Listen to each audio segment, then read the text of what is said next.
కీర్తనల గ్రంథం 118వ అధ్యాయం 24వ వచనం. ఇది యెహోవా ఏర్పాటు చేసిన దినము, దీని యందు మనము ఉత్సహించి సంతోషించేదము. స్తోత్రం దేవ సర్వోన్నతుడా, నేడి వాక్య భాగం ద్వారా మీరు మా అందరితో మాట్లాడి బలపరచమని యేసు నామములో ప్రార్థించి నమ్మి అడిగి పొందుకొని ఉన్నాము పరమ తండ్రి, ఆమేన్. హల్లెలూయా. ప్రభువును స్తుతించడానికి ఏ రోజు మంచిదని కొందరు చర్చిస్తూ ఉన్నారు. కొందరు సబ్బాతు దినం మంచిదంటున్నారు, అంటే సాటర్డే. కొందరు పునరుత్థాన దినమైన ఆదివారం మంచిదంటున్నారు. కొందరు 7వ రోజు మంచిదంటున్నారు, మరి కొందరు మొదటి రోజు మంచిదంటున్నారు. కొందరు 7వ రోజు స్తుతిస్తే మంచిదంటున్నారు, కొందరు మొదటి రోజు స్తుతిస్తే మంచిదంటున్నారు. అయితే సాటర్డేనా సండేనా అని మన నిర్ణయం కాదు, కానీ అసలు దేవుని వాక్యం ఏమని సెలవిస్తుంది, ఏ రోజు మంచిదంటుంది, ఏ రోజు దేవుని స్తుతించమని ప్రేరేపిస్తుంది అనేది వాక్యంలో మనం చూద్దాం.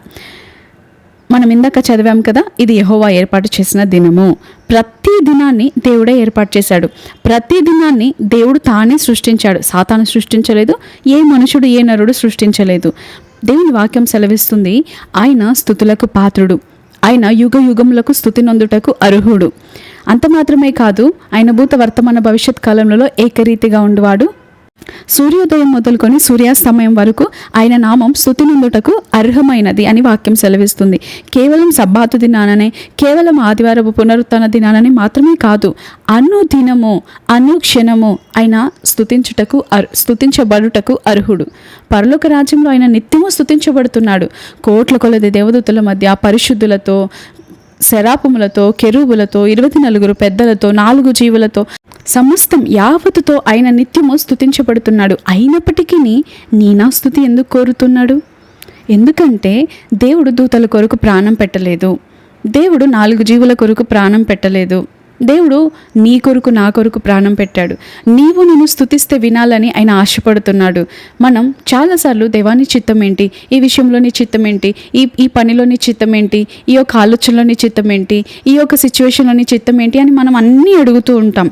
వీరిని చేసుకోవచ్చా చేయకూడదా, ఇది చేయొచ్చా చేయకూడదా, వీరిని చేసుకోవచ్చా చేసుకోకూడదా, ఈ పని చేయొచ్చా చేయకూడదా అని అన్నీ అడుగుతూ ఉంటాం. అయితే దేవుని వాక్యం ఏం సెలవిస్తుంది? ప్రతి విషయం నందును కృతజ్ఞతాస్తుతులు చెల్లించుడి, ఇలాగ చేయటం ఈ విషయంలో దేవుని చిత్తము అని. మనం ఆయనను స్తుతించాలన్నది ఆయన చిత్తం మన పట్ల. మనం ఎందుకు సృజించబడ్డాము అంటే ఆయన కొరకు అని సామెతల గ్రంథంలో ఉంది.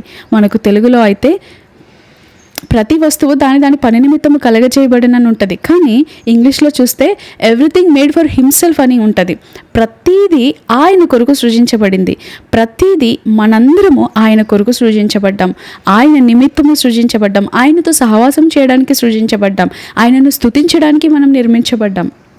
కేవలం ఆదివారపు దినాన, కేవలం సబ్బాతు దినాన దేవుని స్తుతించి మిగతా 6 రోజులు మన ఇష్టానుసారంగా జీవించడానికి కాదు మనం సృష్టించబడింది. అనుదినము అనుక్షణము ఆయనను స్తుతిస్తూ ఆయనతో సహవాసం చేసే నరుడు నిజంగా ధన్యుడు. కొందరు స్తుతి అనగానే స్తుతి స్తుతి స్తుతి స్తోత్రం స్తోత్రం స్తోత్రం అని చిలుక పలుకులాగా అంటూ ఉంటారు. కేవలం స్తుతి అనడం మాత్రమే స్తుతి కాదు, కేవలం స్తోత్రం అని చెప్పడం మాత్రమే స్తుతి కాదు. ఆయన ఏమై ఉన్నాడో పొగడాలి అంటే ఆయనకు తెలీదా? ఆయనకు తెలుసు ఆయన ఏమై ఉన్నాడో. చూడండి, కొత్తగా పెళ్లి చేసుకున్న భార్యాభర్తలు కానీ, లేదా ఒక చిన్న బేబీని మనం తీసుకున్నట్లయితే ఎగ్జాంపుల్గా కొత్త డ్రెస్ వేసుకుంది, నీట్గా ఉంది, చాలా అందంగా ఉంది, చాలా ముద్దుగా ఉంది. మనం ఏమంటాం? నువ్వు ఈరోజు చాలా బాగున్నావు అనగానే ఆ పాపకు తెలుసు ఆల్రెడీ నేను బాగున్నాను, కొత్త డ్రెస్ వేసుకున్నాను, చాలా అందంగా ఉన్నాను, క్యూట్గా ఉన్నాను అని ఆమెకు తెలుసు. కానీ పేరెంట్స్గా, యాజ్ ఎ ఫ్రెండ్గా మనం ఎప్పుడైతే చెప్పామో నువ్వు చాలా బాగున్నావు అని చెప్పినప్పుడు ఆమె ఆనందం ఏమవుతుందంటే రెట్టింపు అవుతుంది. ఆమె ఉప్పొంగిపోయే ఆనందంని పొందుకుంటుంది. ఆమె అందంగా ఉందని తెలుసు, కానీ మనం ఎప్పుడైతే అందంగా ఉన్నావు అని చెప్పామో ఆమె ఆనందం ఇంకా అధికమైంది. దేవుడు కూడా అంతే.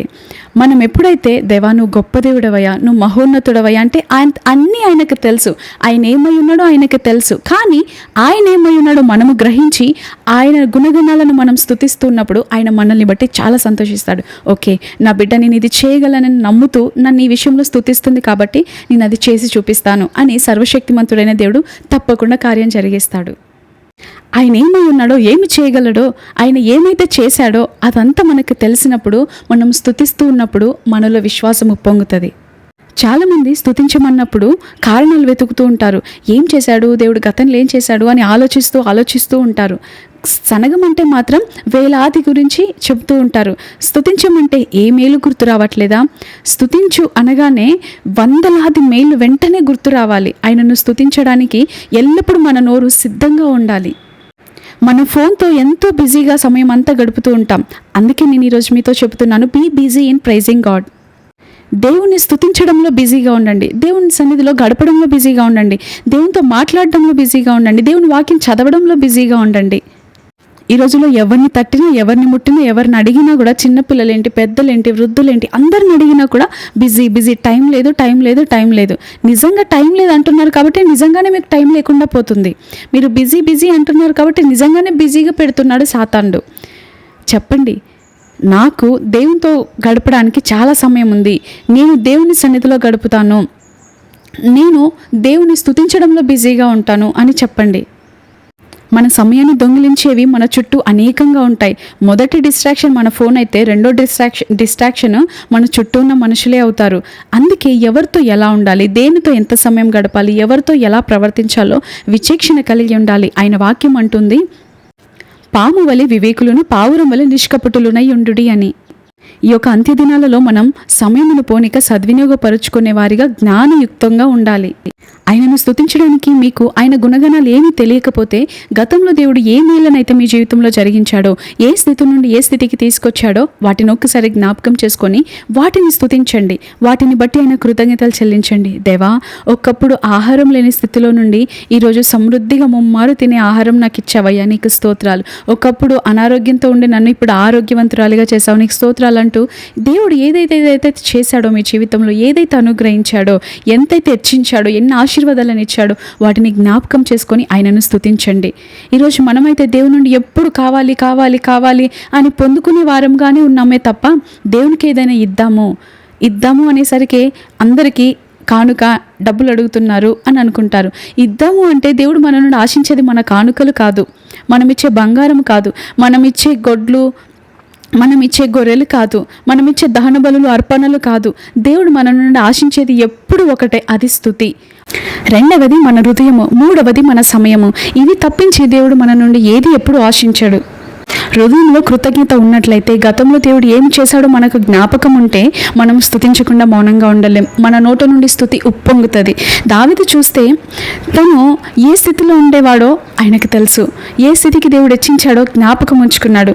దేవుడు ఎలా నడిపించాడు, ఎలాంటి మేలను చేశాడు అన్ని జ్ఞాపకం ఉంచుకున్నాడు కాబట్టి ఎల్లప్పుడూ స్తుతించగలిగాడు.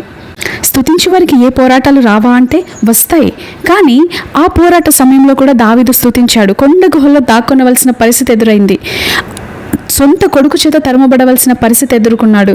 కానీ ఆ స్థితిలో కూడా కొండ గుహలో దాక్కొని, రాజగృహంలో నుండి కొండ గుహలో దాక్కొని, ఆహారం లేక, నీరు లేక, సరి అయిన వసతులు ఏమీ లేకపోయినా కూడా ఆ సందర్భంలో కూడా దేవుని స్తుతించాడు. కాబట్టి దేవుడు మరలా హెచ్చించాడు, మరలా గొప్ప చేశాడు, మరలా గణపరిచాడు. యోబును కూడా చూస్తే అన్నీ ఉన్నప్పుడు ఎంత స్తుతించాడో, ప్రతికూల పరిస్థితులు ఎదురైనప్పుడు, పోరాటంలో ఉన్నప్పుడు, నిందలు అనుభవిస్తున్నప్పుడు, ఆయనకు అనుకూల వసతులు ఏది లేనప్పుడు, మంచి గృహంలో ఉండి దాసి జన సమూహమును కలిగి ఉండి కూడా మరలా పెంట మీద ఉన్నా కూడా దేవుని స్తుతిస్తున్నాడు. అన్ని సమృద్ధిగా ఉన్నప్పుడు ఉదయాన్నే లేచి స్తుతించాడు, ఏమి బాగోలేనప్పుడు కూడా ఉదయాన్నే లేచి దేవుని స్తుతించాడు. కాబట్టి దేవుడు మరలా రెండంతలుగా హెచ్చించాడు. వారి స్థితి మారినా స్తుతి మారలేదు. ఈ రోజున మనమైతే చిన్నది ఏదైనా వస్తే చాలు, ఇంకంతే దేవుని పైన సనుగుతూ ఉంటాం, దేవుని స్తుతించడం మానేస్తాం, దేవుని ప్రక్కన పెట్టేస్తాం, వాక్యం పట్ల ఆసక్తి చూపము. అందుకే నేను నా నోట్స్లో ఈ మాట రాసుకున్నాను, నా స్థితి మారినా నా స్థుతి మారకూడదు. నన్ను దేవుడు ఎంత హెచ్చించినా నా స్థుతి ఇంకా ఎదగాలే తప్ప తగ్గకూడదు. నా స్థితిగతుల్లో ఎలాంటి మార్పులు వచ్చినా నా స్థుతిలో మార్పు రాకూడదు అని నేను రాసుకున్నాను. ఈరోజు మీరు కూడా ఆ తీర్మానం తీసుకోగలుగుతారా? నా స్థితి ఏ రీతిగా ఉన్నా, నా పోరాటాలు ఏ రీతిగా ఉన్నా, నా శోధనలు ఏ రీతిగా ఉన్నా, నాకు ప్రతికూల వాతావరణం ఉన్నా, నా స్థుతి ప్రతికూల వాతావరణాన్ని సహితం నాకు అనుకూలంగా మారుస్తుంది. ఎందుకంటే ఆయన వాక్యం సెలవిస్తుంది, ఆయనను ప్రేమించి వారి కొరకు ఆయన సిద్ధపరిచించినవి ఎంతో గొప్పవి. ఆయనను మనం స్తుతిస్తూ ఉన్నప్పుడు మన ప్రవర్తన ఆయనకు ప్రీతికరంగా ఉంటే, మన శత్రువులను సహితం ఆయన మనకు మిత్రులుగా మారుస్తాడు. స్తుతించడానికి దేవుడు ఏదో ఇచ్చాక స్తుతిస్తానని కాదు, గతంలో దేవుడు ఏది చేశాడో వాటిని బట్టి స్తుతిస్తూ ఉంటే నీవెదుర్కొంటున్న పోరాటంలో దేవుడు తప్పకుండా నిశ్చయముగా జయమిస్తాడు. నీ పోరాటం ఎంత పెద్దదైనా సరే గతంలో చేసినవి నువ్వు జ్ఞాపకం ఉంచుకొని స్తుతించగలిగితే, ఇంత చిన్న దాంట్లో నమ్మకంగా ఉన్న నీవు ఇది ఇచ్చిన తర్వాత కూడా నమ్మకంగా ఉంటావు అని ఎంత పెద్దదైనా ఇవ్వడానికి దేవుడు శక్తిమంతుడు, ఇవ్వగలుగుతాడు. కాబట్టి ఆయన వైపు చూస్తూ నిత్యం స్తుతిస్తూ ఆయనని సంతోషపెడుతూ సమీపంగా జీవిద్దాం. అట్టి కృప భాగ్యం దేవుడు మనకు అనుగ్రహించునుగాక. ఆమేన్.